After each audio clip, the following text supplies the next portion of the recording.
بسم اللہ الرحمن الرحیم۔ السلام علیکم ورحمۃ اللہ وبرکاتہ۔ بدلتی ہوئی دنیا اور اسلامی فکر کتاب کا ایپیسوڈ نمبر 13، ایپیسوڈ 13، رد نو آبادیت، ڈی کولونیالٹی۔ آج کی کانفرنس کا ایک اہم موضوع رد نو آبادیت، ڈی کولونیالٹی ہے۔ نصف صدی قبل دنیا کے اکثر حصوں سے نو آباد کا رخصت ہوئے اور یہ سمجھا گیا کہ اب نو آبادیت کا دور ختم ہو گیا، لیکن نو آبادیات کی طاقتوں نے اتنی ہماگیر قوت حاصل کر لی تھی کہ آج بھی ان کے اثرات ہر جگہ پائے جاتے ہیں۔ اگرچہ سابق نو آبادیت سیاسی طور پر بظاہر آزاد ہیں، لیکن استعماری طاقتیں آج بھی ان پر غیر معمولی اثر و رسوخ رکھتی ہیں۔ انہوں نے ہر جگہ ایسا اشرافیہ پیدا کر دیا ہے جو انہی کے ذہن سے اور انہی کے مفاد میں سوچتا ہے، ایسا سماجی ڈھانچہ چھوڑا ہے جس میں ان کے مفادات کی تکمیل کرنے والوں ہی کو طاقت اور سوخ حاصل ہوتا ہے۔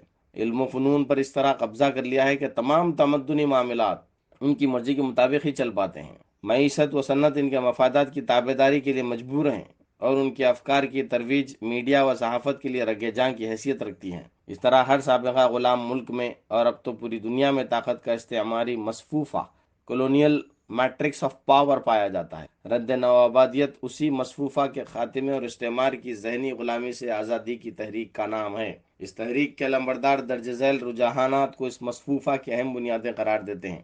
پہلا، سفید نسل کی بالاتری کا تصور۔ نسل پرستی کی اعلانیہ تائید تو آج کوئی نہیں کرتا، لیکن سفید فام نسل کی بالاتری کا تصور آج بھی مغربی ذہن کا حصہ ہے۔ حال میں اس کا مظاہرہ 2012 کے امریکی انتخابات میں بہت نمایاں طور پر ہوا۔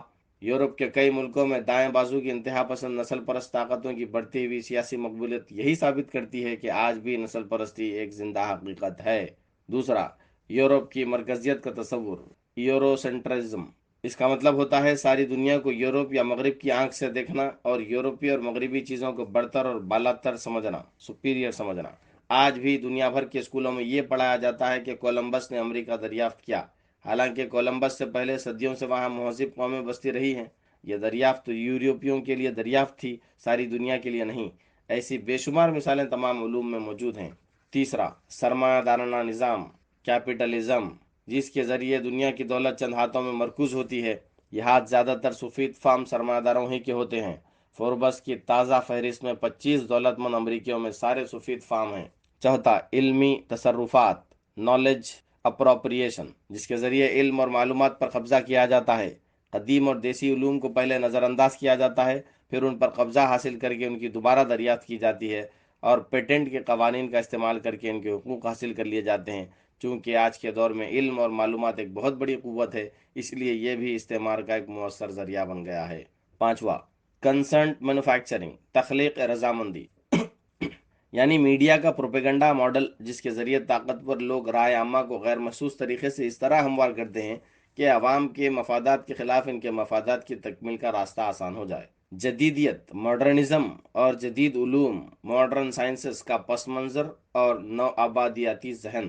جدید علوم اور سائنس کا ظہور یورپ کے مخصوص تاریخی و سماجی پس منظر میں ہوا۔ 11ویں اور 12ویں صدی عیسوی میں اموی حکمرانوں کے ذریعے کے زیر سایہ مسلم اسپین علوم و فنون کے نہایت فعال عالمی مرکز کے طور پر ابھرا۔ یورپ کے عیسائی طالبان علم حصول علم کے لیے اسپین کے ان مراکز کی طرف رجوع کرنے لگے۔ سسلی، اسپین اور ٹولیڈو جیسے مقامات عیسائی طلباء کے گہوارے بن گئے۔ یہاں انہوں نے عربوں سے فلسفہ، سائنس، ریاضی یعنی کہ میتھمیٹکس، حیات، فلکیات، ہندسہ وغیرہ جیسے علوم حاصل کیے اور علم حاصل کر کے یورپ لوٹے تو کلیسا کے تسلط والے دقیانوسی یورپی سماج میں نئی سوچ اور تخلیقی فکر یعنی کہ کریٹو تھنکنگ کی ہوائیں چلنا شروع ہوئی۔ اس کے نتیجے میں جدید علوم و فنون اور کلیسا کے درمیان کشمکش شروع ہوئی۔ جدید یورپی علوم کے خد و خال کی تشکیل میں اس کشمکش نے کلیدی کردار ادا کیا۔ 1492 میں صلیبی جنگوں کے طویل سلسلے کے بعد اسپین میں مسلمان شکست سے دوچار ہوئے اور اسپین پر صلیبیوں کا قبضہ ہو گیا۔ ان صلیبی جنگوں کی پشت پر مذہبی اور نسلی بالاتری کے تصورات کار فرما تھے اور ان کے نتیجے میں ایک نئی عالمی استبدادی سیاست کا جنم ہوا۔ اسپین میں فتح کے فوری بعد یہاں کے نئے حکمرانوں نے کرسٹوفر کولمبس کو نئے تجارتی راستوں کی کھوج کی بدنام زمانہ عالمی مہم کی اجازت دے دی۔ جب کولمبس نے وسط امریکہ کے علاقے گواناہامی بہماس پر قدم رکھا تو اس کی مقامی باشندوں سے ملاقات ہوئی جو مسیح علیہ السلام میں یقین نہیں رکھتے تھے اور نہ ہی کسی اور مذہب کے پیروکار تھے۔